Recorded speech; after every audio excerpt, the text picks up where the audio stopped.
আসসালামু আলাইকুম রহমতুল্লাহি ওয়া বারাকাতুহু। প্রিয় বন্ধুরা, কেমন আছেন সবাই? আশা করছি আপনারা সবাই ভালো আছেন। আমার এই চ্যানেলে ৭৬তম পর্বে আপনাদের সবাইকে স্বাগত জানাচ্ছি। ছোটবেলা থেকে আপনার কাছেই বড় হয়েছি। আমরা এখন কি করে আপনাকে ছেড়ে যাব? আমার দিন তোমাদের জন্য ছটফট করবে। চলে যাও বানু, আমরা আপনার সঙ্গে এখানে অভ্যস্ত হয়ে গেছি। একাকিত্ব আর নির্জনতা কতদিন পর্যন্ত সহ্য করব? তোর পক্ষ থেকে এই অবিশ্বস্ততা কতদিন অবিচল রইবে? আর কত কাঁদতে হবে আমাকে? তোর বিচ্ছেদ আর কত সহ্য করব? আর কত প্রতীক্ষা করব? আমার চোখ তো আর দেখছে না, কিন্তু তুমি অপরাধী না, অপরাধী না। তোর কোনো অপরাধ নেই।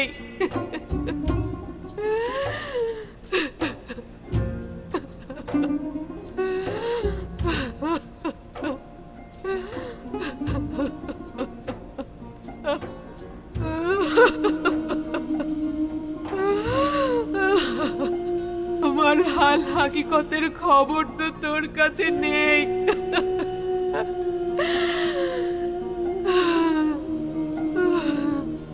যদি জেনেও খবর না নিতি তাহলে অপরাধী হতি,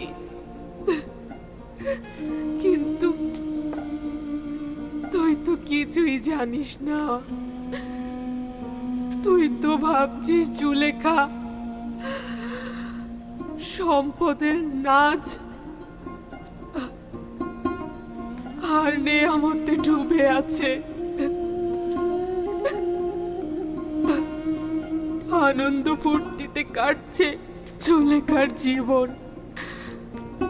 আসলেই তো তুই এমন কাউকে কেন স্মরণ করবি যে তোকে বছরের পর বছর কারাগারে রেখেছে?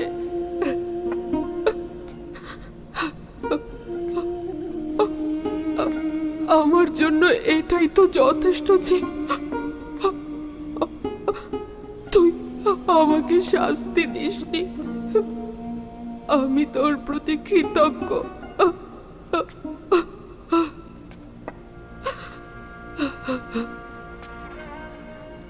তোকে এত ঘৃণা করেছি আর অপমান করেছি আমি, তারপরও কোনো শাস্তি দিসনি আমাকে। কিন্তু এর থেকে বড় শাস্তি আর কি হতে পারে? আমার আমার শুধু এটাই চাওয়া যে সকল বিপদ হতে, সকল দুশ্মনের হাত থেকে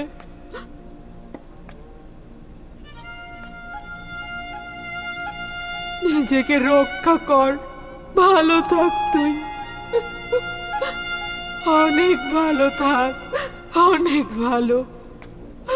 সবার ভালোবাসা অক্ষুণ্ণ থাক তোর উপর। জুলেখা নিরাশ হচ্ছে না, নিজেকে বিরহের অনলে অর্পণ করেছি। বাকি জীবনটা বিরহে কেটে যাবে। তোর প্রতীক্ষা করে করে বাকিটা সময় কাটবে আমার। প্রতীক্ষার প্রহর কেটে যাবে, এভাবেই কেটে যাবে আমার জীবন। প্রতীক্ষার প্রহর কেটে যাবে।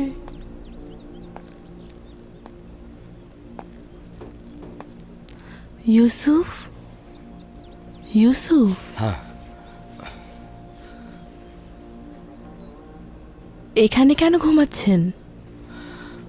হঠাৎ ঘুম এসে গেল। আবারও খোয়াবে সে অসহায় বৃদ্ধ মহিলাটিকে দেখলাম। এইবারও কি তাকে চিনতে পারেননি?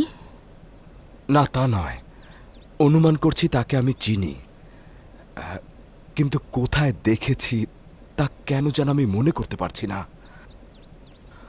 হয়তো তাকে চিনতাম, কিন্তু বৃদ্ধ হয়ে গেছে। সকল অভাবী ও বৃদ্ধা মহিলার খোঁজ লাগিয়ে দিন। সম্ভবত তাদের মধ্য থেকেই আপনার খোয়াবে দেখা সেই বৃদ্ধা মহিলাকে আপনি পেয়ে যেতে পারেন। তবে এটাও ঠিক, যদি কল্যাণকর হতো তাহলে তাকে আমি অবশ্যই চিনতাম, চেহারাও দেখতে পেতাম। এইরূপ অপরিচিত থাকা হেকমত ছাড়া কিছু নয়।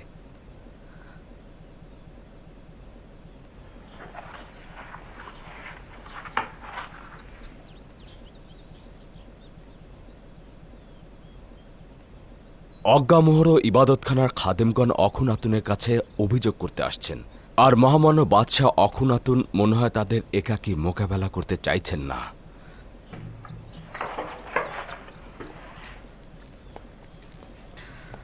আপনার উপস্থিতি একান্ত জরুরি।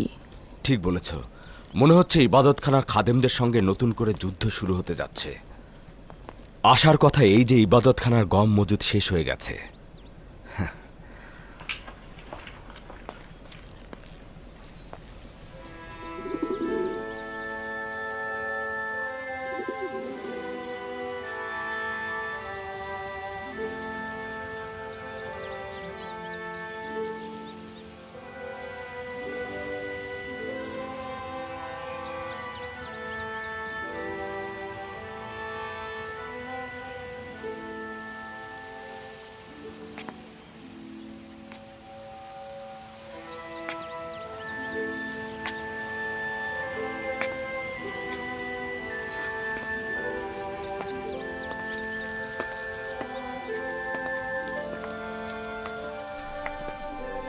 তোমরা এখানে কি করছো? চলে যেতে বলেছিলাম না? রাজমহলে আপনাকে একা রেখে যেতে পারছি না বানু। সম্ভবত হুইয়ার সুফার আর মালি আপনার প্রতি দরদ কাটিয়ে উঠেছে, কিন্তু আমরা আপনাকে ছেড়ে যেতে পারবো না বানু। বললাম তো চলে যাও, এখান থেকে চলে যাও।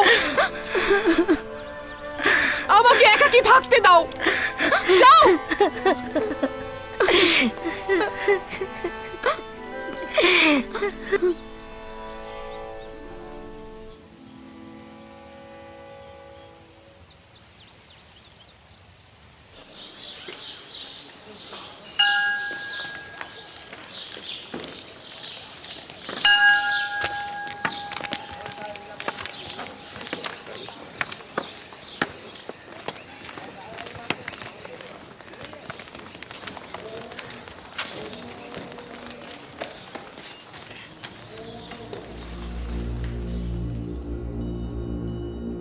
দরুদ মিশরের সর্বময় ক্ষমতার অধিকারী, মিশরের মহান বাদশাহ।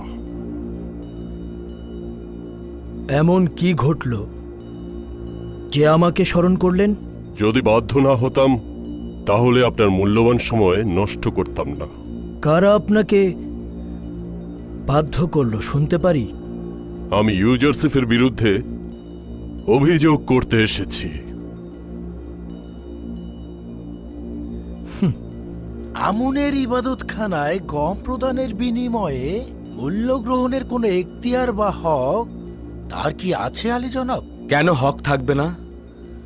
বছরের পর বছর মানুষের কষ্টার্জিত ফসল হচ্ছে গম, কেন সেগুলো আমুনের ইবাদতখানায় বিনামূল্যে দেয়া হবে? গম জনগণের কষ্টের ফসল, এতে কোনো সন্দেহ নেই, কিন্তু আমুনও জনগণের সঙ্গে সম্পৃক্ত এবং খাদেমগণ জনগণের ঈমানের হেফাজতকারী। যদি আমন খোদার বরকত আপনাদের উপর না থাকতো তাহলে কি আপনারা এত এত গম মজুত করতে পারতেন? কিন্তু আমরা তো জানি আপনারা সর্বক্ষণ চেষ্টা করেছেন প্রতিবন্ধকতা সৃষ্টি করতে, যেন জনগণ জনাব ইউজারশিপকে সাহায্য না করে এবং গুদামে ঠিকভাবে গম জমা না হয়। এসব কথার কোনো ভিত্তি নেই। সময় মতো আমরা সব প্রমাণ উপস্থাপন করব। কিন্তু এখন প্রশ্ন হচ্ছে, যেহেতু আমাদের কাছে গম বিক্রির ইচ্ছা রয়েছে, তাহলে কেন 3 গুণ বেশি দামে? প্রতি বস্তার দাম 3 গুণ কেন? এই কারণেই যে আপনারা প্রচুর ধন সম্পদের অধিকারী। আপনারা তো আমুনের ইবাদতখানায় সংরক্ষিত কিছু স্বর্ণরৌপ্য ব্যবহারও করতে পারেন। প্রয়োজনের সময় কি আমাদের খোদাগণের আমাদের পাশে দাঁড়ানো উচিত না? বিনয়ের সঙ্গে বলতে বাধ্য হচ্ছি, মনে হচ্ছে আমনের ধন সম্পদ নিয়ে এখানে কোনো একটা চক্রান্ত চলছে। আপনাদেরকে কি কেউ গম কিনতে বাধ্য করছে? না জনাব ইউজারসিফ, যখন আমরা অন্যদের কাছ থেকে অর্ধেক মূল্যে গম কিনতে পারবো, তখন আপনাদের কাছ থেকে বেশি মূল্যে গম কিনতে বাধ্য নই। আমি আপনাদের সঙ্গে পুরোপুরি একমত জনাব অজ্ঞামোহর। আপনার যেখান থেকে ইচ্ছে আপনি গম ক্রয় করতে পারেন, যেখানে ইচ্ছা হবে না করবেন না। এমনকি আপনারা যদি চান অন্যান্য দেশ থেকে আমদানিও করতে পারেন।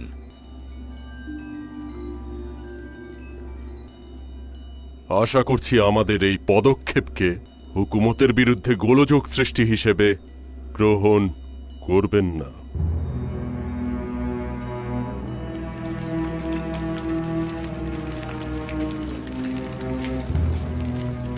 আলী জনাব, এতে বিশৃঙ্খলার সৃষ্টি হবে।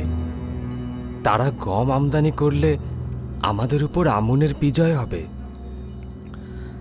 চিন্তা করবেন না, আমি আমার খোদার পক্ষ থেকে এমন কিছু জানি যা এই খাদেমরা জানে না। অতি দ্রুতই তারা আমাদের নিকট থেকে গম কিনতে বাধ্য হবে। আমি জনাব ইউজারসিফের প্রতি পুরোপুরি আস্থাশীল, তাই ইবাদতখানার পদক্ষেপে বিরোধী হচ্ছি না। আশা করছি জনাব ইউজারসিফের ভবিষ্যৎবাণী যথাসময়ে প্রতিফলিত হবে। আপনারা বিশ্বাস রাখার কারণেই আমি আরজ করছি। দুর্ভাগ্যবশত আমাদের প্রতিবেশী সকল রাষ্ট্রেই দুর্ভিক্ষ দেখা দিয়েছে, তাই অজ্ঞামোহর ও খাদেমগণ কোনো রাষ্ট্র থেকে গম আমদানি করতে সক্ষম হবেন না। আপনি কি চিন্তিত? এইটা খুবই ভালো খবর, আমি জানতাম না। খাদেমদের পরাজয়ের জন্য এটা উত্তম, কিন্তু ওই দেশের জনগণের জন্য এটা মোটেও ভালো নয়। আমরা দুর্ভিক্ষের ভবিষ্যৎবাণী করেছিলাম, কিন্তু তারা আমাদের কথা শোনেননি। এখন তারা কষ্টের মধ্যে পড়বে।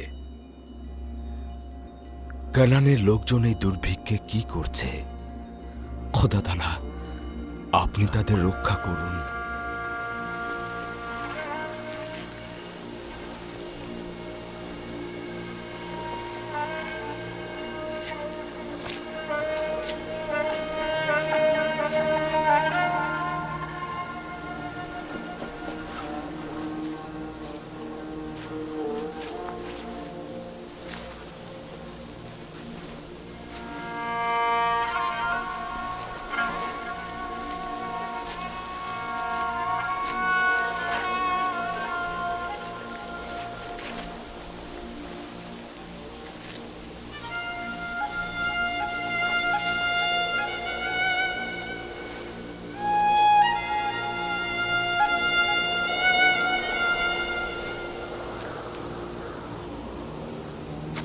ইয়াহুদা, দেখো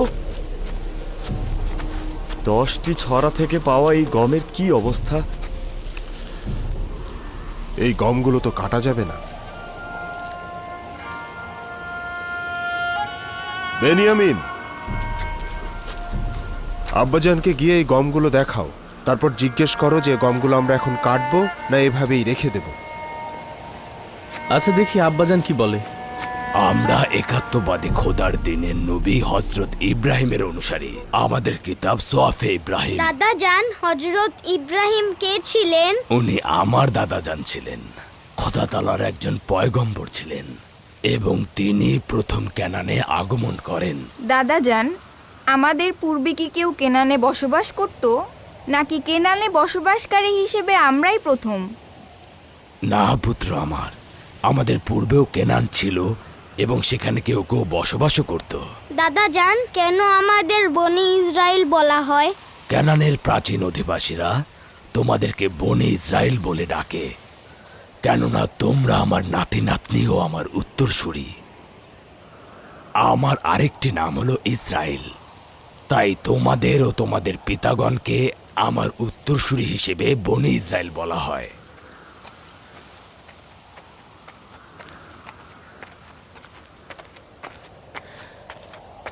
দরুদ খোদার নবী। কি হয়েছে পুত্র আমার? আব্বাজান, এই বছরের গমগুলো এই ধরনের, এগুলো কাটবো না রেখে দেব?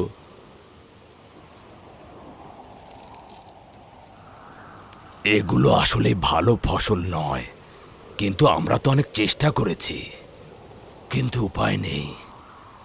সামনে বিপদ আসছে, তাই গমগুলো তুলে নিয়ে এসো, যেন কিছুটা হলেও মজুত করা যায়।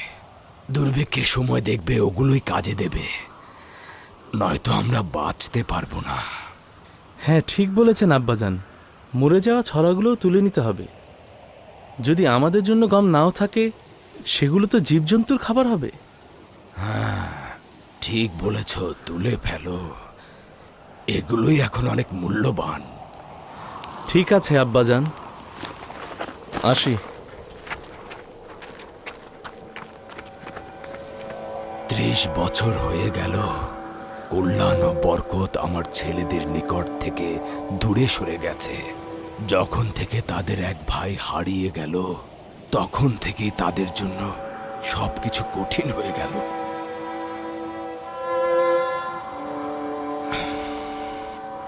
জানি না কবে এর অবসান ঘটবে।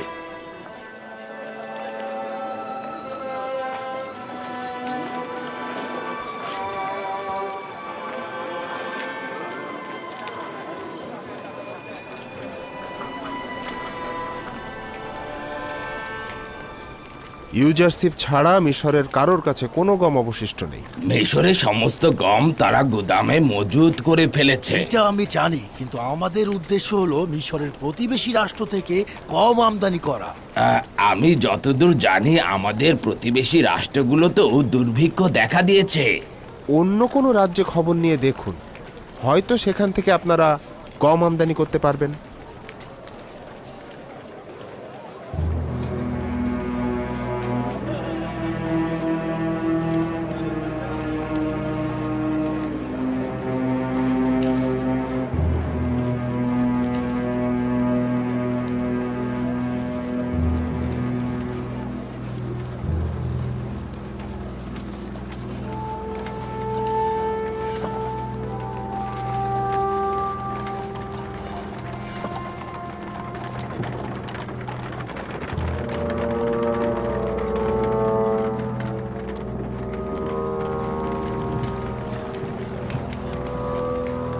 দাঁড়াও।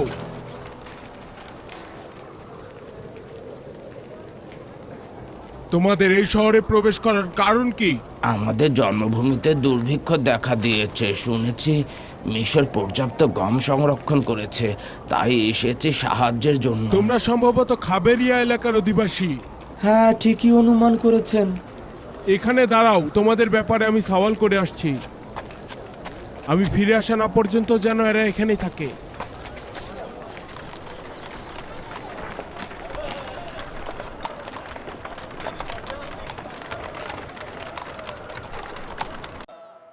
টাকা দিয়ে পায়খানা ঘর, প্রস্রাবখানার টাইলস বানাচ্ছি। গ্রামের বাড়ি, এ দেখেন আমার ভাইয়ের এই যে আপনার কি বলে সানাউল্লাহ ভাইয়ের গ্রামের বাড়ি, জিগরগাছাই বাড়ি, সরসার বাড়ি, যশোরের বাড়ি, ঢাকায় বাড়ি। দোয়া করেন মঙ্গলের বাড়ি করবে হয়তো বা। কি এত বাড়ি আর বাড়ি, উনি সইতো একটা রুমে। কি উনি বর্তমানে অনেক বড় রোগী, অনেক অসুস্থ মানুষ। আমি তো মনে করি উনি একটি মাদ্রাসা তৈরি করে দিতে পারে, আর কারোর প্রয়োজন হয় না। কথা বলেন ঠিক কিনা?